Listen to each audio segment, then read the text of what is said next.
Sir ನಮಸ್ಕಾರ sir. Sir ಮದುವೆ ಆಗಿದೆಯಾ ಸರ್? ಆಗಿದೆ. ಹೆಂಗೆ ಹಾಕೊಂಡ್ ರುಪ್ತವ್ರ? ಇಲ್ಲ ಸರ್, ಹಿಂಸೆ ಆಗ್ಬಿಟ್ಟಿದ್ಯಾ? ನೆಮ್ಮದಿ ಆಗಿದ್ದೀನಿ.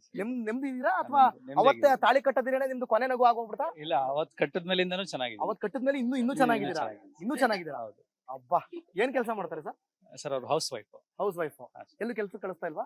ಇಲ್ಲ, ಅವ್ರು ಹೋಗ್ತಿದ್ರು ಮುಂಚೆ. ಮಗು ಆಗಿತ್ತು, ತಡೆದ್ಬಿಟ್ರಾ? ಅಲ್ಲ ಮಗು ಆಗಿತ್ತು, ಮಗು ನೋಡ್ಕೊಳ್ಳೋದಕ್ಕೋಸ್ಕರ ಉಳ್ಕೊಂಡಿದ್ದಾರೆ. ಉಳ್ಕೊಂಡಿದ್ರು. ಓಕೆ, ನಿಮ್ಮ ವೈಫ್ ನಿಮ್ಮಿಂದ ಏನೆಲ್ಲ ಎಕ್ಸ್ಪೆಕ್ಟ್ ಮಾಡ್ತಾರೆ ಸರ್ ಲೈಫ್ ಅಲ್ಲಿ, ಸಂಸಾರದಲ್ಲಿ? ಸ್ಯಾಲ್ರಿ, ದುಡ್ಡು, ಡ್ರೀಮ್ಸ್? ಇದುವರೆಗೂ ನನ್ನ ಸ್ಯಾಲ್ರಿ ನನ್ನ ಹೆಂಡತಿಗೆ ಹೇಳಿಲ್ಲ ಸರ್, ಕೇಳೂ ಇಲ್ಲ. ಕೇಳು ಇಲ್ಲ? ಕೇಳು. ಅಬ್ಬಾ, ಯಾರ್ರೀ ಇದು ಬಂಗಾರದ ಮನುಷ್ಯ? ಅಷ್ಟೇ ಅಷ್ಟೇ, ಚಪ್ಪಾಳೆ ಹೊಡೆಯಕ್ಕೆ ಅಷ್ಟೇ, ಮಾತಿಗಿಲ್ಲ. ಹಾ, ಕೇಳೇ ಇಲ್ಲ. ಕೇಳಿಲ್ಲ ಸೊ ಹಂಗಾದ್ರೆ ಏನ್ ಪ್ರಾಬ್ಲಮ್ ಇಲ್ಲ. ಈಗ ನಾನು ಹೇಳ್ತಿದ್ದ ಪಾಯಿಂಟ್ ನಿಮಗೆ ಅರ್ಥ ಆಯ್ತಾ? ನನ್ನ ಪಾಯಿಂಟ್ ನೀವು ಅಗ್ರಿ ಮಾಡ್ತೀರಾ? ಹೌದು ಸರ್, ಅಗ್ರಿ ಮಾಡ್ತೀನಿ. ಇಂಡಿಪೆಂಡೆಂಟ್.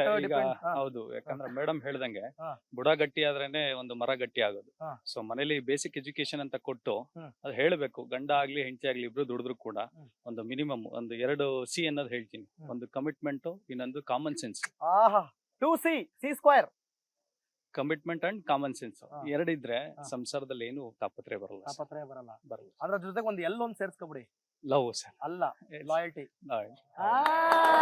Thank you sir. ಕರೆಕ್ಟಾ? ಓಕೆ.